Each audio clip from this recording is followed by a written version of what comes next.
Bismillahirrahmanirrahim. Assalamualaikum warahmatullahi wabarakatuh. Waalaikumsalam warahmatullahi wabarakatuh. Dari Pondok Pesantren Singaputih Munfaridin, saat ini kami, Fatori Setiawan, penjamin mutu pendidikan MTS MA Unggulan Singaputih, bersama Romo Kiai Haji Muhammad Syaifullah Arif Billah. Beliau adalah pendiri sekaligus pengasuh di Pondok Pesantren Singaputih Munfaridin, Salaf dan Modern. Assalamualaikum Pak Kiai. Waalaikumsalam warahmatullahi wabarakatuh. Bagaimana kabarnya Pak Kiai? Sehat Pak Kiai? Alhamdulillah sehat. Terima kasih banyak sudah memberikan waktu untuk kita sedikit berbincang dan bertanya-tanya tentang Pak Kiai dan Pondok Pesantren Singaputih Munfaridin. Ya. Yang pertama ingin kami tanyakan Pak Kiai, kenapa pondok ini diawali dengan salaf dulu baru modern Pak Kiai?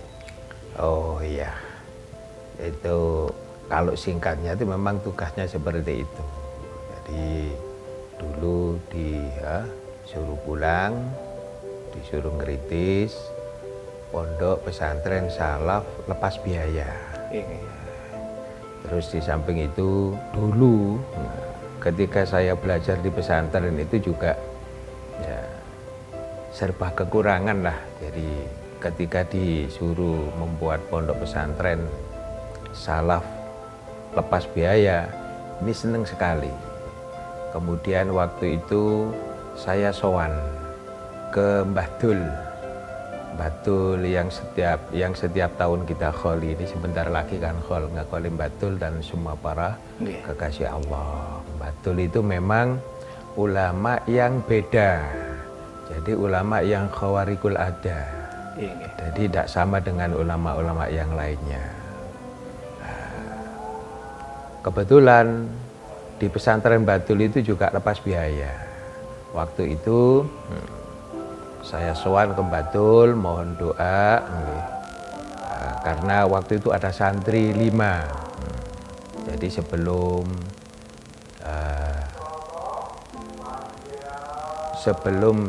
saya punya tempat itu santri sudah ada 5. Waktu itu masih ngemper, keadaannya ngemper. Ini patut juga untuk pelajaran semua para santri. Ketika nanti berjuang di masyarakat itu tidak harus kaya dulu.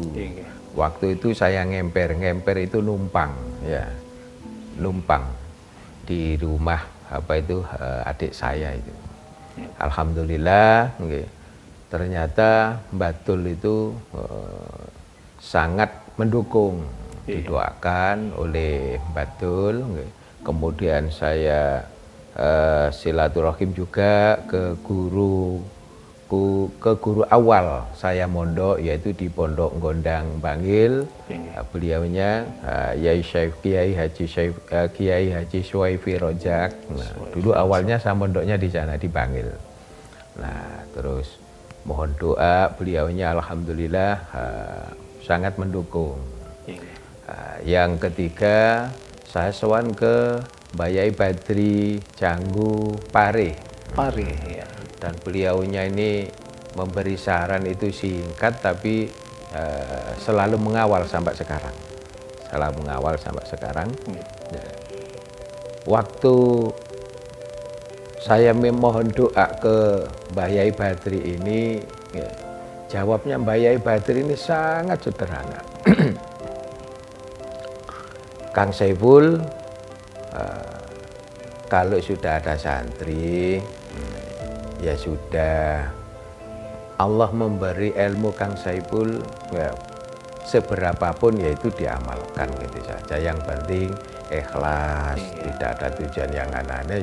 Yang penting itu mengharap ridho Allah. Tadi mengamalkan ilmu, ya sudah, dikasih ilmu Allah berapapun disampaikan kepada santrinya.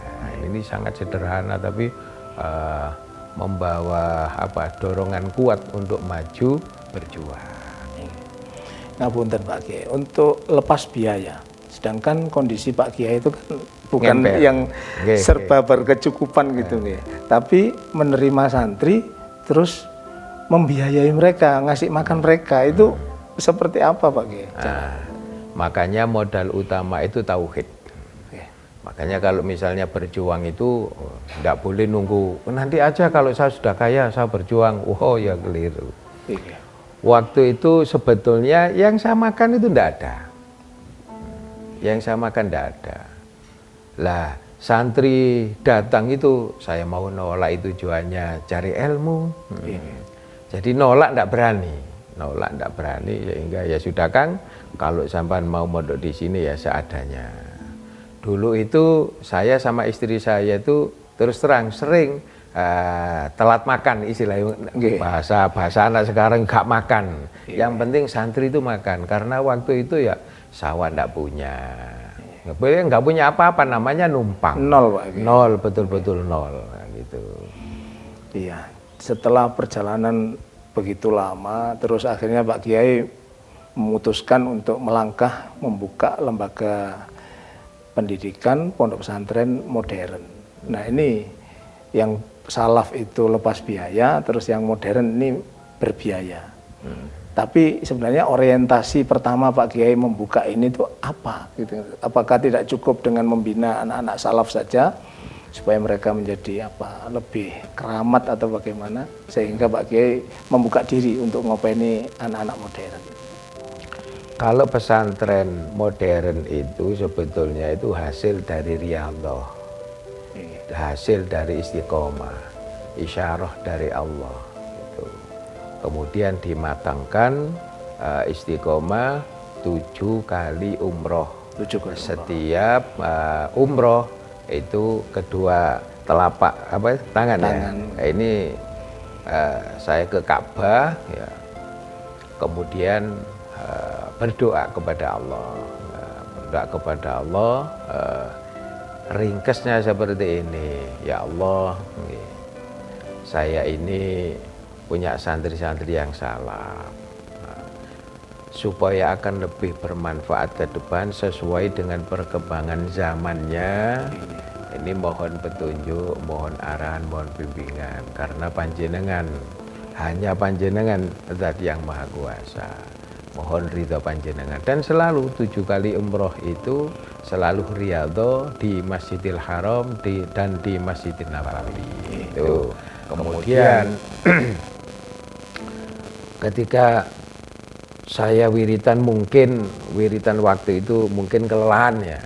Kelelahan, dan selalu asal isyarah, selalu dapat isyarah membuat pesantren modern. Waktu itu saya berpikir, loh kok modern ya? Nah, terus gimana ini langkahnya? Karena saya berbekal tauhid, sehingga ya sudahlah, kalau Allah yang memberi isyarah pasti nanti ditata oleh Allah, pasti nanti diatur oleh Allah. Ya sudah, melangkah bismillah. Itu pas sebetulnya setiap umroh itu mendapat isyarah, tapi sampai 7 kali umroh itu terakhir 7 kali baru saya mohon kepada Allah, ya Allah, saya ini tidak punya pengalaman sama sekali, tidak punya ilmu sama sekali kalau bikin pesantren modern. Hadirkanlah ya Allah orang-orang atau hamba panjenengan yang punya pengalaman modern, sehingga ya Pak Fatori datang itu. Itu sebetulnya hasil dari riyadhah. Entah Pak Fatori itu dulunya dari mana, tidak ngerti. Nah, saya juga bingung. Bingung. Tapi ini saya meyakini bahwa sudah ditakdirkan oleh Allah. Nah, jadi membuat pesantren berjuang ini meskipun salaf modern itu tidak dari nafsu, tidak dari sesuatu yang direncanakan, ya datang secara tiba-tiba saja. Nah, karena yes kepingin nurut sama Allah dan nurut sama guru-guru mengizini, ya sudah, gitu. Kita berangkat. Iya. Terus saat ini kan masih ada MTS dan MA Unggulan Singa Putih. Nah, untuk grand design atau cita-cita Pak Kiai ke depan tuh lembaga ini akan sampai mana gitu. Meskipun mungkin Pak Kiai nanti sudah nggak ada di dunia ini kan gitu. Maksudnya cita-cita. Cita-cita perjuangan. Setelah mendapat isyarah di Masjidil Haram dan di Masjidil Nabawi, sehingga istilah saya itu kalau menurut saya hidup ini harus los-losan, mesisan.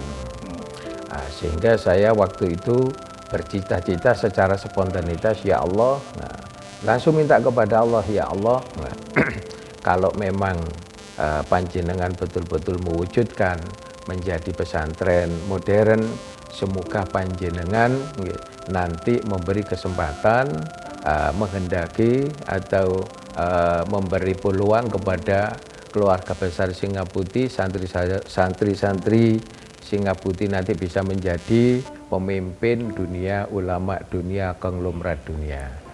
Lah waktu itu pernah, setelah itu saya cerita sama teman saya, kata teman saya, Kang Saiful, apa itu tidak terlalu tinggi katanya? Muluk-muluk. Apa tidak terlalu muluk-muluk? Loh enggak, itu saya menyampaikan saja. Menyampaikan cita-cita, menyampaikan tujuan perjuangan ini sebetulnya hanya mengharap ridho Allah.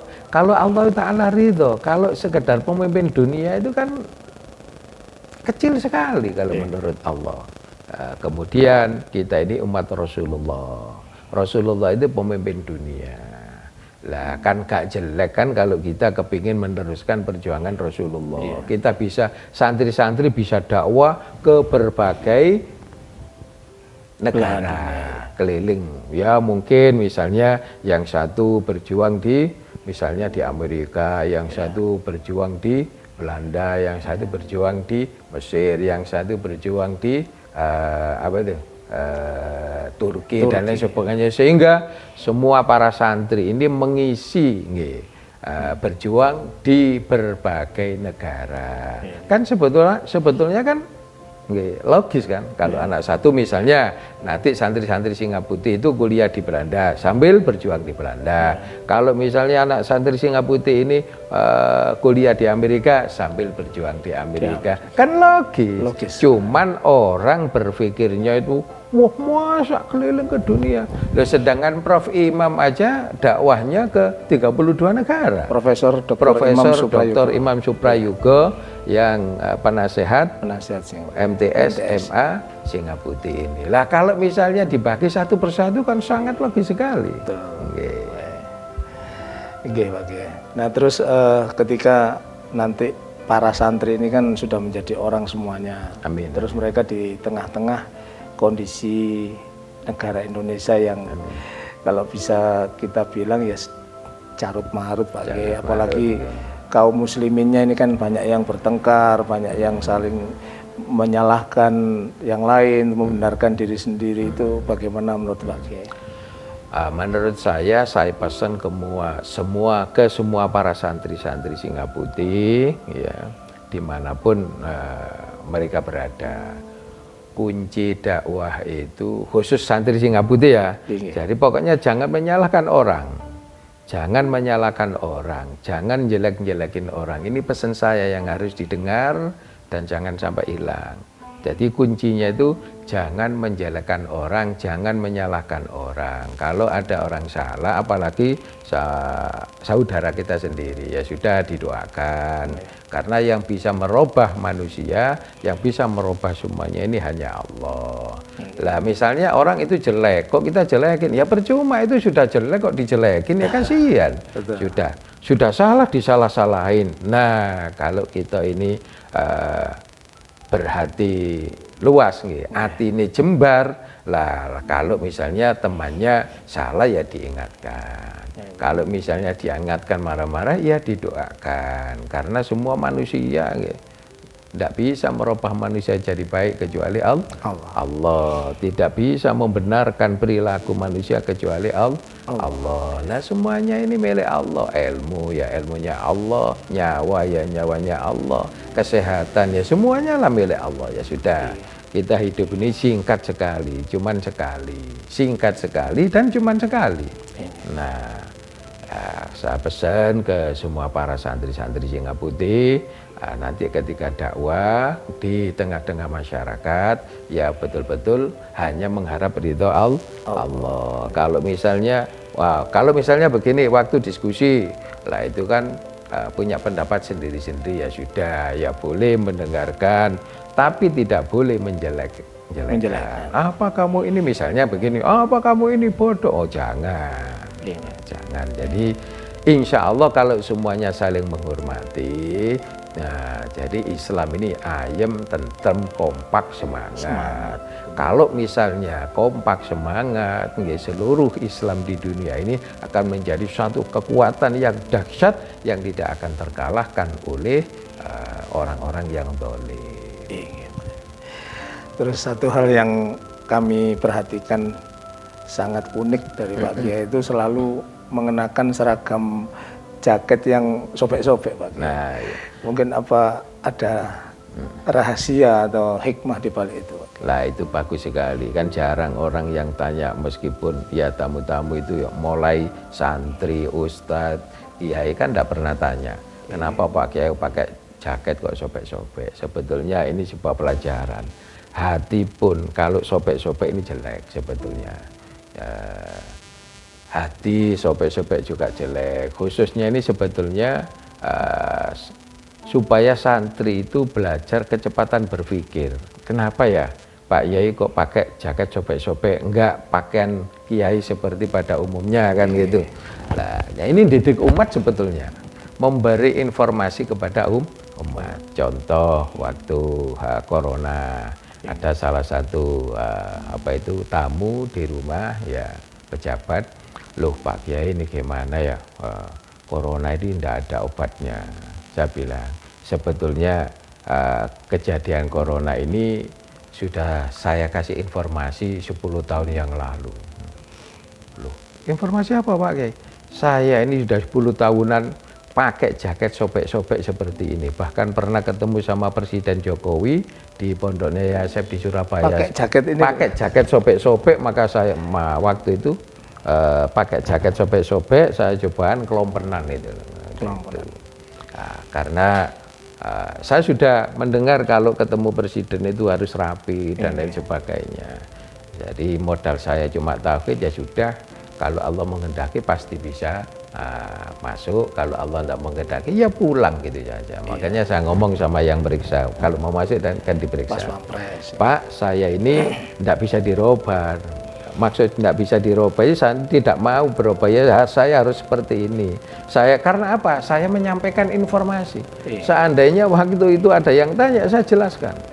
Jadi hati pun kalau compang-camping ya jelek, ya terutama keadaan negeri ini, sehingga lah inilah membuat pesantren modern itu sebetulnya niatnya itu juga mengawal, mendidik, membina semua para santri untuk menjadi generasi penerus bangsa ini, karena bangsa ini sudah campang-camping gitu. Lah kalau tidak kalau misalnya kita diem kan ya dosa, wong kita harus melangkah, harus berbuat sesuatu. Kalau kita ini memang cinta dengan negeri ini, kalau memang kita ini betul-betul mengingat hubbul waton minal iman. Nah, semua para santri memang dididik. Nah, di samping itu ya diriyadhoi, tidak hanya dididik di sekolahan di pesantren saja, diriyadhoi, ditirakati, karena semuanya itu yang menentukan Allah dan semuanya itu milik Allah. Makanya para santri-santri Singaputih harus bersemangat belajar riyadhah supaya bisa terus meningkat prestasinya.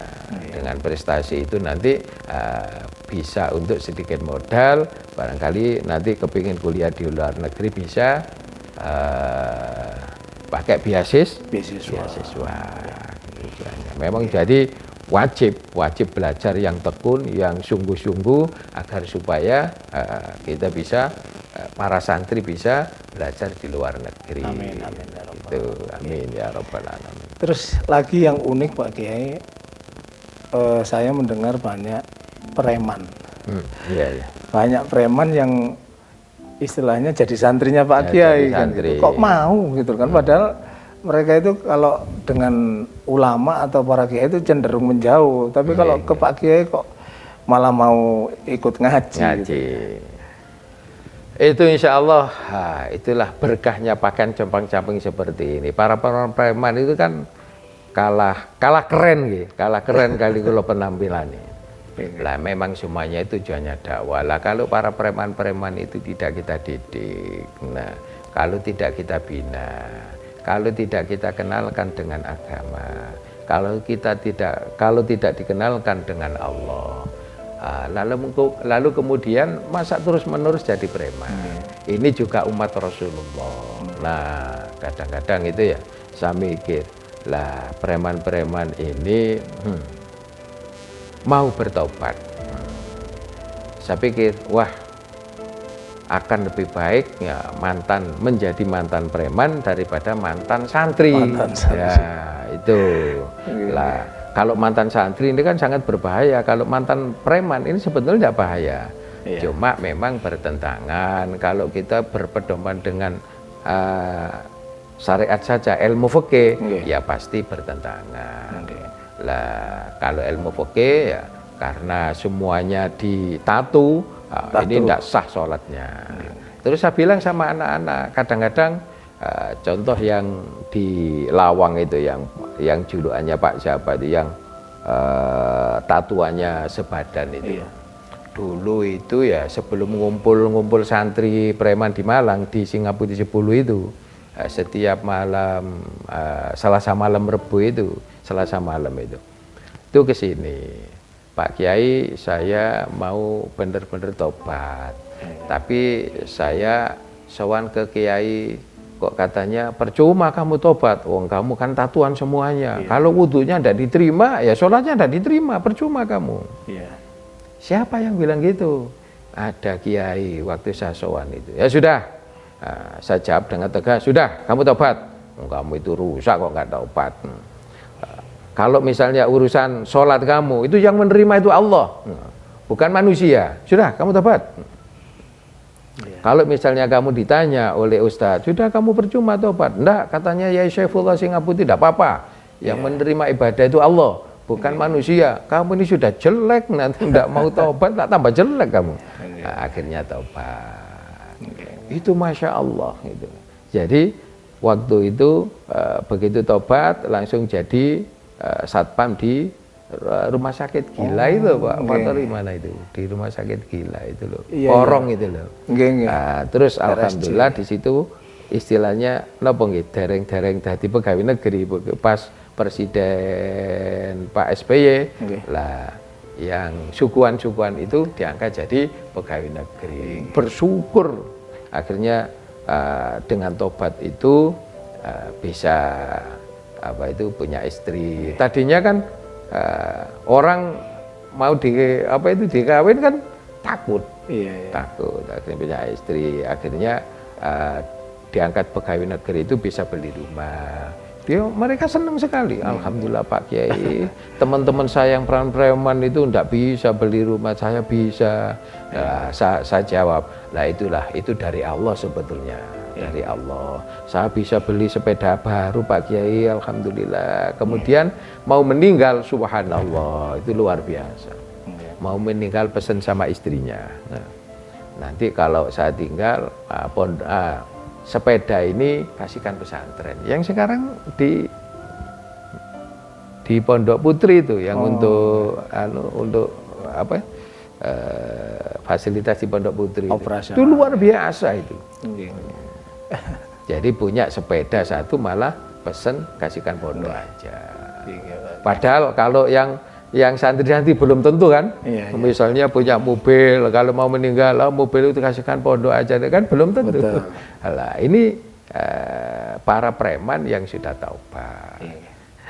Jadi sekarang alhamdulillah kemarin Selasa itu ngaji niat tobat. Jadi ngaji pertama ya Selasa malam diantarkan oleh abahnya. Waduh saya nangis hati saya itu. Masya Allah begitu tobat diantarkan orang tuanya, ini luar biasa. Ini Pak Kiai, luar biasa kalau melihat sepak terjang Pak Kiai berdakwah, metodenya bermacam-macam. Jadi membuat pesantren lepas biaya, pesantren modern, terus ada santri jamaah yang berlatar belakang bermacam-macam, ada santri preman. Saya dengar juga Pak Kiai akan membuat sebuah pesantren suluk. Itu pesantren Solo itu nanti ya yang preman-preman ini juga diarahkan ke sana. Pesantren Solo itu proses sebuah zikir atau bisa dikatakan ritualan ya, hanya untuk mendekatkan diri kepada Allah, menyatukan jiwa ini kepada Allah. Itu tadi pesantren Singaputi 9 itu khusus untuk Solo, khusus untuk Riyadhah, tirakat mendekatkan diri kepada Allah. Mondoknya berapa lama itu? Nanti seminggu, paling lama 40 hari sudah.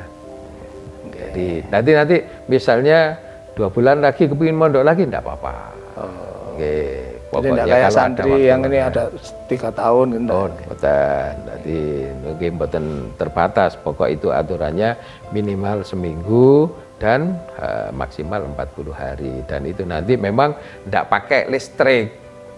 Jadi pakai ublik. Jadi betul-betul apa itu menyatu dengan alam kayak zaman dulu. Ini ada itu menarik itu Pak Kiai. Apa?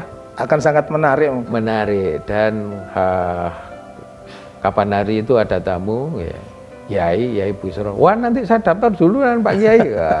Karena di zaman akhir bingung ini itu perlu. Makanya dulu di awal mulai tahun 92 itu waktu saya pulang sebelum merintis pesantren, sebelum melangkah sesuatu, itu saya memulai di tempat di Tretes itu kan tempat pelacur kan. Itu saya kelilingi sampai sekarang setiap 1 bulan 3 kali, 2 kali, 4 kali. Saya kelilingi di tempat-tempat yang ahli maksiat, yang tempat-tempat perzianaan itu. Tapi alhamdulillah saya dapat informasi dari kepala Kemenaknya itu Abah Anam. Alhamdulillah Pak Kiai, kegiatan di Tretes itu dengan adanya pesantren itu terus setiap tahun menurun kata beliau. Ya, alhamdulillah. Yang ahli neliti kan golongan beliau-beliaunya itu. Ya, alhamdulillah. Jadi Pak Kiai, terakhir ini Pak Kiai, nama Singaputih Pak Kiai, itu dari mana? Kok enggak Al-Mutahhirin atau Ma'had apa begitu Pak Kiai? Singaputih itu filosofinya kerja keras membersihkan hati. Kenapa kok Singaputih? Ini saya sampaikan tapi semoga tidak bakal terjadi. Amin. Makanya di Singaputih itu memang ada kanuragannya, kanuragan itu ilmu kekuatan. Cuman orang itu salah paham. Jadi proses kanuragan itu entah itu mengamalkan sholawat, al-fatihah dan lain-lain sebagainya. Proses ilmu kanuragan itu agar supaya Allah memberi kekuatan zahir dan batin, bukan untuk ngawang, bukan untuk aneh-aneh, itu orang salah paham. Jadi kanuragan itu cara orang Jawa itu ilmu kekuatan supaya imannya kuat, Islamnya kuat, tidak gampang terkontaminasi dengan perkembangan zaman, tidak gampang tergeser dengan perkembangan zaman. Itu sebetulnya gemblengan itu gembleng keimanan. Makanya setelah gemblengan kan dibaiat, menjalankan semua perintah Allah, menjauhi semua larangan Allah. Cuman orang ini tidak banyak paham. Cuman rata-rata cuman itu apa itu ilmu kanuragan tok. Lah kalau iman kita ini melemah, terus bagaimana akibatnya? Lah iman Islam harus kuat, makanya harus gemblengan terus. Menurut saya malah wajib gemblengan itu. Makanya sebelum digemblang itu kan zikir ya Allah ya Allah ya Allah sampai 5.000. Nah, itu memang kan supaya hati ini dekat dengan Allah. Berendam di kolam. Itu semuanya kan ada filosofinya. Makanya kalau berdoa di dalam air, satukanlah jiwamu. Ketika menyatukan jiwa ini kepada Allah itu tidak mendengarkan apapun. Karena makanya itu berdoa di dalam air kan tidak mendengarkan apapun, hanya Allah yang diingat. Yang ada hanya Allah di dalam hati. Seperti kita mendengar suara hati sendiri. Mendengar suara hati sendiri. Nah, coba kalau misalnya di dalam air itu kita ngawur, ya gelis warak kan. Minum air kolam. Minum air kolam. Nah itu kadang-kadang khususnya para wali santri kadang-kadang takut, anak saya kok digembleng. Ini gembleng supaya putra putri panjenengan itu diberi kekuatan batin oleh Allah, agar supaya imannya kuat, takwanya kuat, nah, gitu kan, Islamnya kuat, tidak gampang terkontaminasi, tidak gampang terpengaruh, karena perkembangan zaman ke depan ini zaman tambah akhir nih, kita aneh-aneh. Kalau tidak kuat tauhidnya, lah ini kasihan nanti anak-anak kita, cucu-cucu kita ini kasihan. Berarti harus bersyukur ada yang mengawal kan begitu, sebetulnya Pak. Itu makanya di pesantren Singapura nanti dilengkapi, ada pesantren khusus apa itu Solo itu nanti kan gratis Pak. Oh gratis. Gratis, nanti gratis. Cuman masak sendiri nanti itu. Enggak boleh masak kok di Magicom, enggak boleh. Harus masak ala alami, agar supaya ingat siapa diri kita ini siapa. Nah, kalau misalnya asal meskipun jadi orang sukses, kalau awak dulunya itu mbah-mbahnya kan mesti tidak sukses, mesti tidak sukses. Terus Singa Putih itu kenapa kok nama Singa Putih? Di samping filosofinya itu kerja keras membersihkan hati, kerja keras membuang semua penyakitnya hati.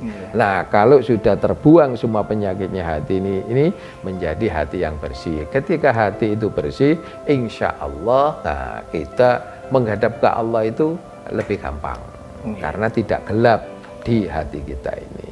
Nah, ya semoga saja yang dikhawatirkan ini tidak akan terjadi.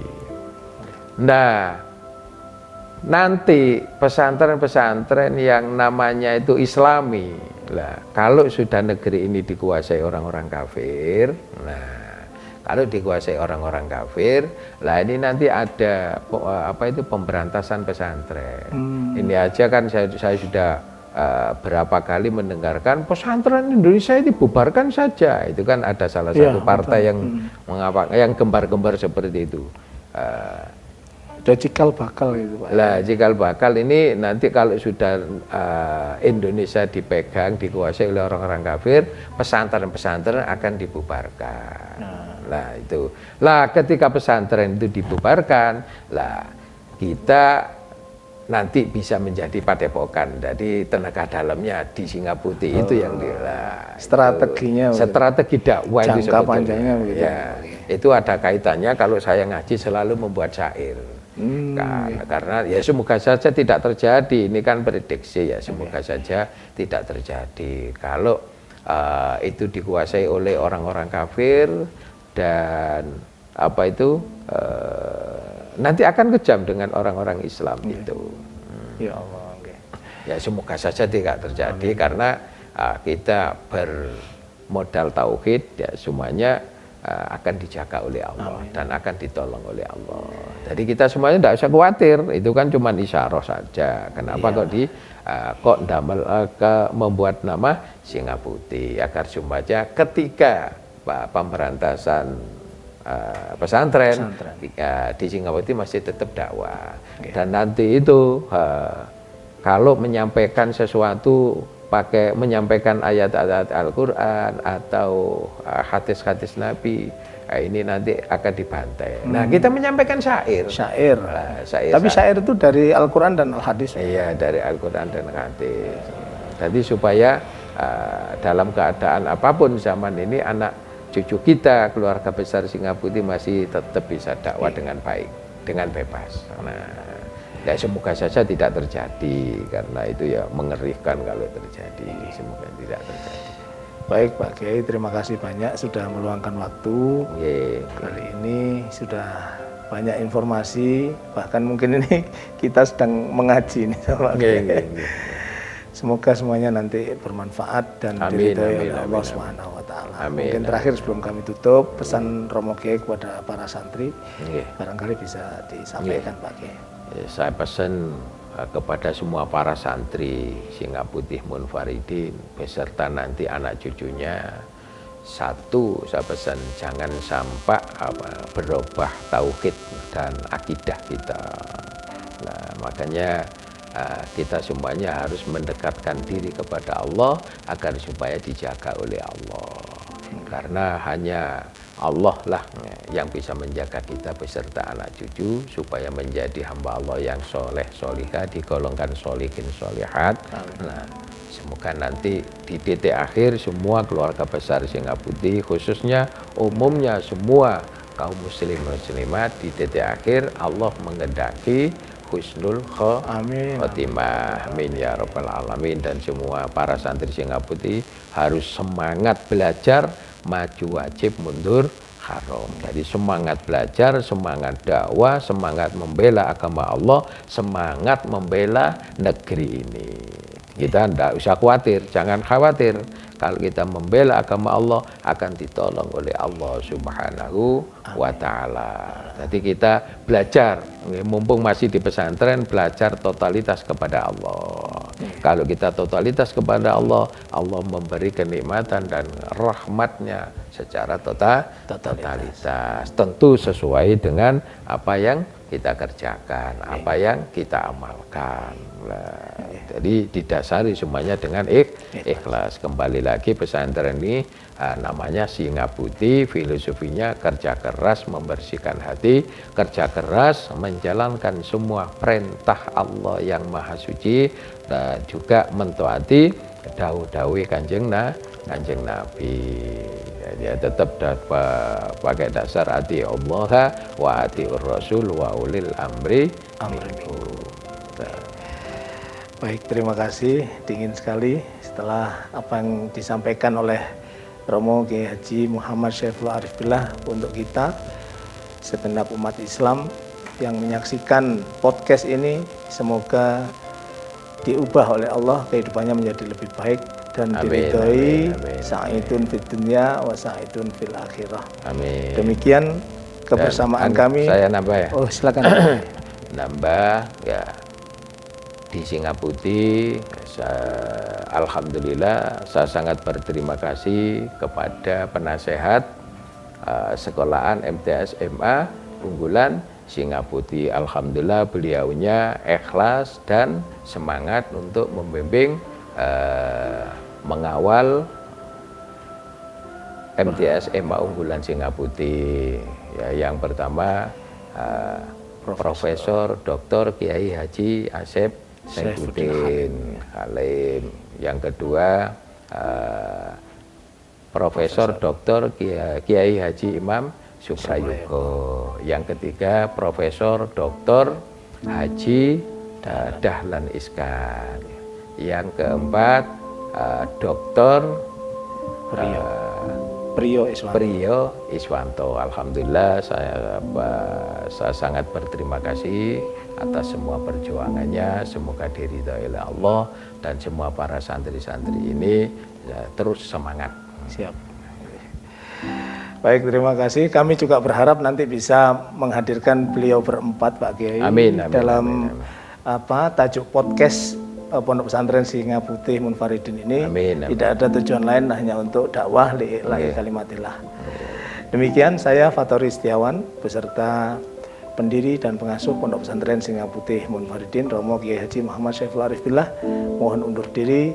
Wassalamualaikum warahmatullahi wabarakatuh. Waalaikumsalam warahmatullahi wabarakatuh.